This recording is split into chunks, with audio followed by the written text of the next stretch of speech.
सूरत के छाबरा बाटा में संशागिया परिवार की सामूहिक आत्महत्या का मामला।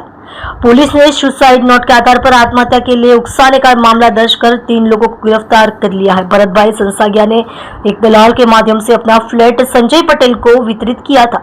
संजय पटेल ने मकान के सौदे में 1 लाख रुपए बतौर टोकन दिए थे। यह सौदा इसलिए रद्द किया गया क्योंकि मकान के ऋण की 5 किस्तें बकाया थी।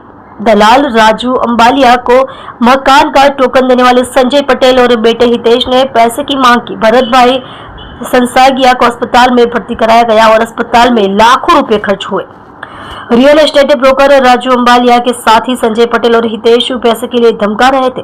घर में घुसकर मारपीट करने की धमकी मिलने पर भरत भाई, उनकी पत्नी वनिता बेन और बेटे हर्ष ने सामूहिक आत्महत्या कर ली। पुलिस ने real estate broker Raju Ambaliya, Sanjay Patel और बेटे हितेश को गिरफ्तार किया। आप देख रहे हो माया नगरी न्यूज चैनल, संपादक दीपक गुप्ता के साथ।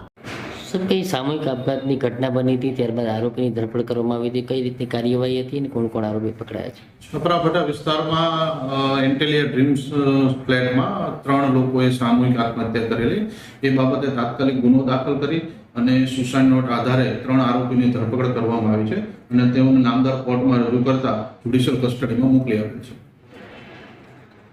આપઘાત કરવા પાછળનું શું કારણ સામે આવ્યું છે?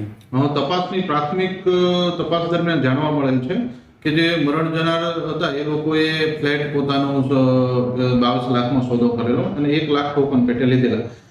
ત્યારબાદ ફ્લેટ ઉપર લોન ચાલતી હતી એ સામેવાળાને ખબર પડતા આ લોકોએ 1 લાખ ટોકન પાછું માંગેલું અને એ ઉઘરાણીમાં સામેવાળા દબાણમાં આવી અને સુસાઇડ કરેલાનું જાણવા મળે છે।